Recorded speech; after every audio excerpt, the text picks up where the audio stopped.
Bonjour, aujourd'hui c'est le 22 janvier. Bienvenue à notre méditation sur la grâce. Aujourd'hui, nous rentrons dans un nouveau chapitre de l'épître de Paul aux Éphésiens. C'est le chapitre 4 et je voudrais lire le verset 1 de ce chapitre. Je vous encourage donc, moi, le prisonnier dans le Seigneur, à vous conduire d'une manière digne de l'appel que vous avez reçu.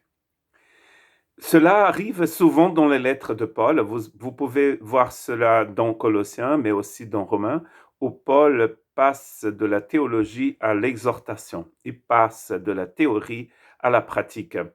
Il descend des lieux célestes pour venir sur terre, en quelque sorte. Pendant 3 chapitres, Paul a parlé de la bénédiction éternelle que nous avons reçue en Christ Jésus d'abord pour devenir une nouvelle création, ensuite pour faire partie de sa nouvelle création, de sa nouvelle société.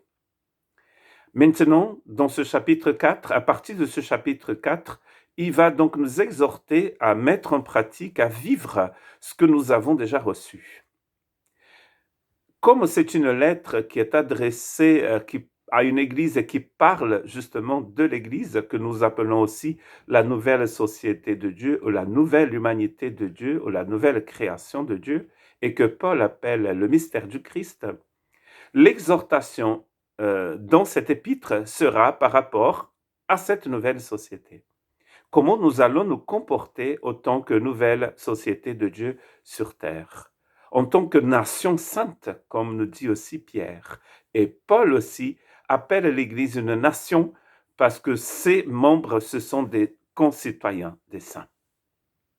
Et donc ici, à partir de ce chapitre, Paul va nous parler de l'importance de mettre en pratique ce que nous avons reçu, ce que nous connaissons déjà. Toujours prisonnier, il est en prison quand il écrit cette lettre, mais il ne dit pas « je suis un prisonnier de César », mais « je suis un prisonnier du Seigneur ». Cela change tout. Il ne se considérait pas comme un prisonnier des Juifs ou des Romains. Ce sont les Juifs qui l'ont livré aux Romains.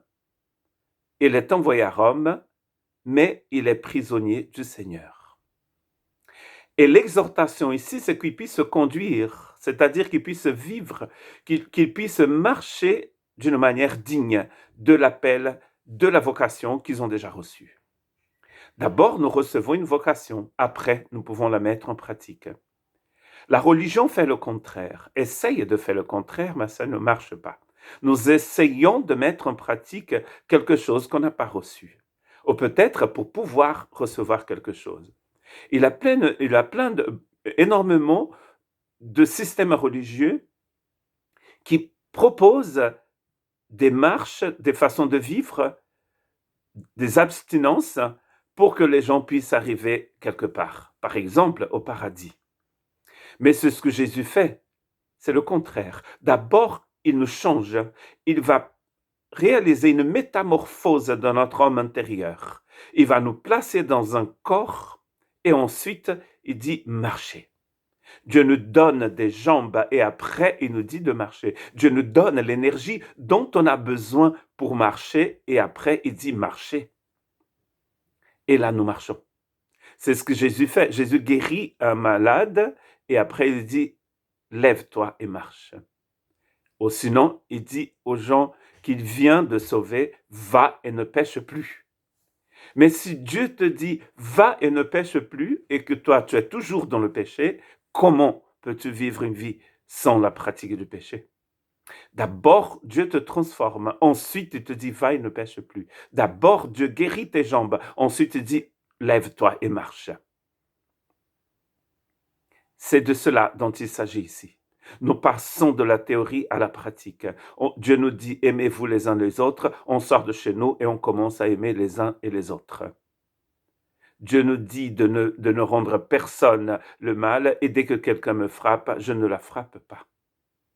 Car nous avons compris et surtout, nous avons été transformés à l'image du Christ Jésus. Que Dieu vous bénisse.